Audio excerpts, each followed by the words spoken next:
Chapter 20. The destructive image strikes first. Trey knows Allegory CHRONICLES. Jerusalem slept beneath a cloak of unease. The crowds had cheered the Messiah's entry, but now the city's heartbeat grew irregular, shifting between awe and suspicion, hope and fear. Priests whispered behind closed doors. Rome tightened its patrols, and in the forgotten corners where sunlight never reached, the shadows stirred with anticipation. For the destructive image had made its decision. No longer would it wait for the priests to act. No longer would it trust the blundering pride of kings or the fear of Rome. It would strike first. The pale image in the night. Like a living nightmare, the destructive image moved through the alleys of Jerusalem. Not walking, but gliding, its form flickering between substance and shadow. It passed through walls as smoke passes through cracks. Dogs howled as it approached. Candles extinguished. Infants cried without knowing why. In the unseen realm, angels braced themselves, sensing its movements. The Anunnaki watched with anxious expectation. Tonight, hissed the pale image, we move the world toward the cross. The attack on the heart. It approached the home where the Messiah rested with his disciples. The walls could not bar it. The night could not hide him.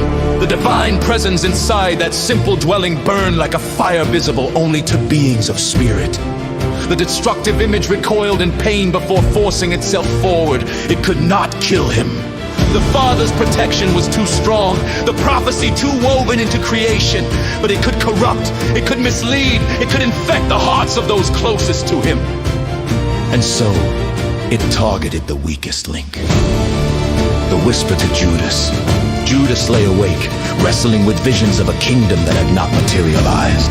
He expected conquest. He saw instead compassion. He expected rebellion. He saw instead forgiveness. He expected a warrior. He saw instead a servant.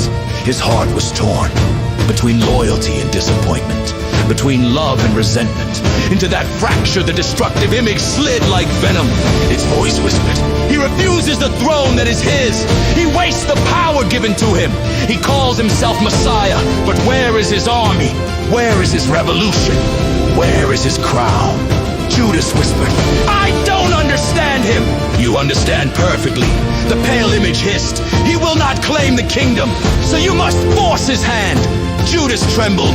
Force his hand? Yes! Breathe the shadow. Take him to the priests. Let them arrest him. When they confront him, he will be forced to reveal his true power. You will be the one who sparks the uprising.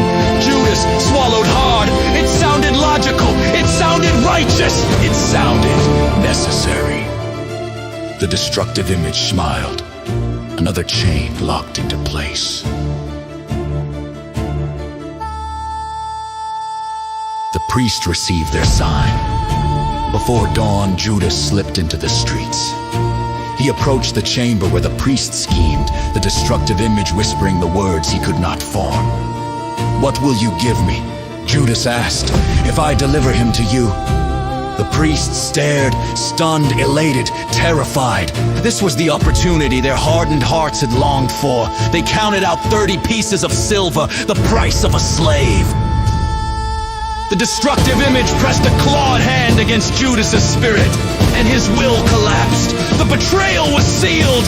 The Anunnaki rejoiced far below the city. The Anunnaki rose with icy triumph. It is done, cried their leader. His own disciple will lead him into our snare. Another giant bellowed. Then the prophecy can be broken.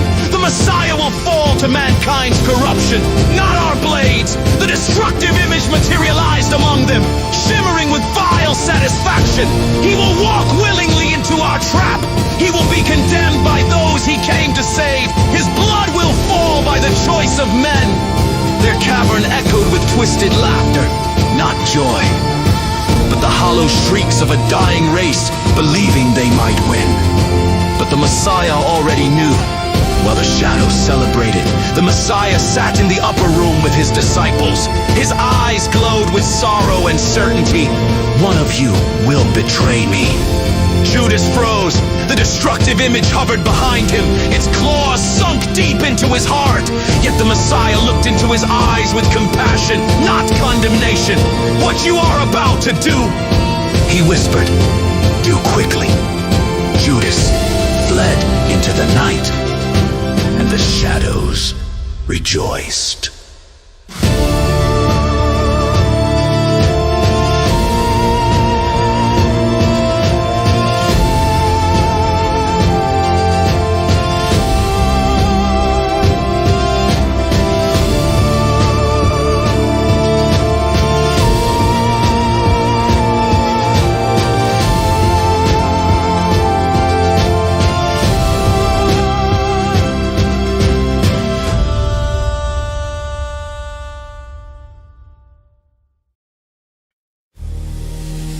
But heaven knew something they did not. For though the destructive image struck first, though it ignited the betrayal, engineered the conspiracy, and turned hearts towards darkness, it did not understand the truth. Every step it orchestrated, every whisper it planted, every heart it manipulated was leading the Messiah, not into its victory, but into his own. The lion's den had been opened, the trap had been set. The pale image believed it had outmaneuvered the Father, but the light walked into the darkness, not as prey, but as the one who would end the war. The destructive image struck first, but it would not strike last.